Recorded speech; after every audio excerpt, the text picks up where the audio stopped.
Hello and happy Tuesday. Today is a fun fact, and it's about the state of Tennessee, so that's pretty cool. So the largest watermelon in the world was grown in the state of Tennessee, and that watermelon weighed 262 pounds, which if you think about it, is about the size of a football player.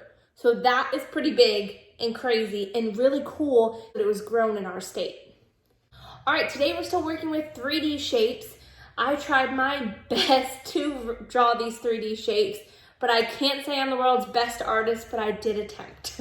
So you'll see it's a little lopsided on some of the 3D shapes, but something that I should definitely practice a little bit more at home.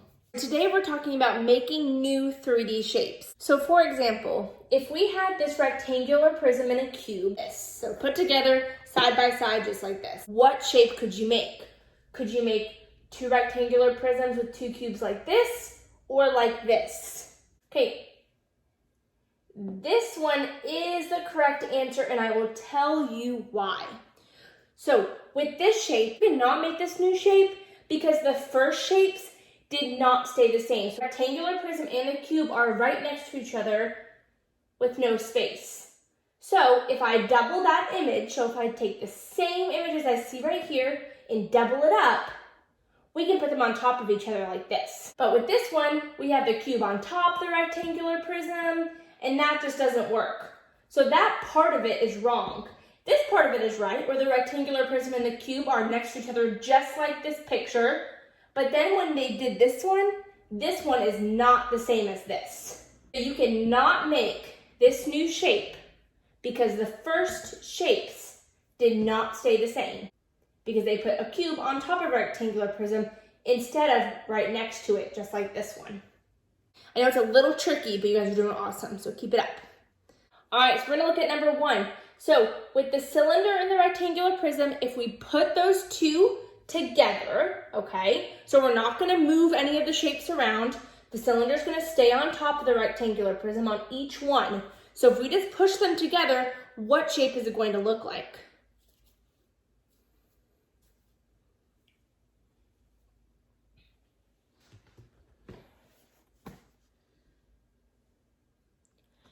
So if you look on your paper, you see this is an option or this is an option. Which one do you think would be it if you just push them together to make a new shape? This one, right? Because with this one, it's not right. The two rectangular prisms are on top of each other, which we do not see that over here. This one is the right answer, and this one is not the right answer. So you circle and cross out. Number two. On number two, you see two cubes that are put together. Two cubes put together, two cubes put together. What shape can you make? So let's look at the options that they give us. They give us two cubes put together, but then one on top and one on the side. And then they give us two cubes put together and two cubes put together, okay? So what they did was they took the original ones and they just stacked them on top of each other. They still stayed in the same shape. The cubes are still right next to each other. So this one is the one that's correct. And this one we're going to cross out. All right, if you can, for the portion that's on your own where you're making new shapes, I want you to see if you can find a rectangular prism and a cube, but you need two of each. So you need two cubes and two rectangular prisms. So remember, rectangular prisms, an Amazon box works really, really well, or any type of box I feel like would work really well. Just make sure a rectangular prism means that these sides are longer than a cube would be. Okay? And then for a cube, you could use a block or a Rubik's Cube or something like that. So I want you to grab two cubes and two rectangular prisms. Okay, here is a shape. So this is the part that's on your own. So here is a shape. Repeat the shape and combine. So you're gonna take this shape and duplicate it, make another one of it. So that's why you need two of each, so you can make another one right here. Okay, now which new shapes can you make? You're gonna circle the shapes that you can make and cross out the ones that you can't make. So let's look at an example really quick. All right, so the first example that they give you is, here's what it's supposed to look like.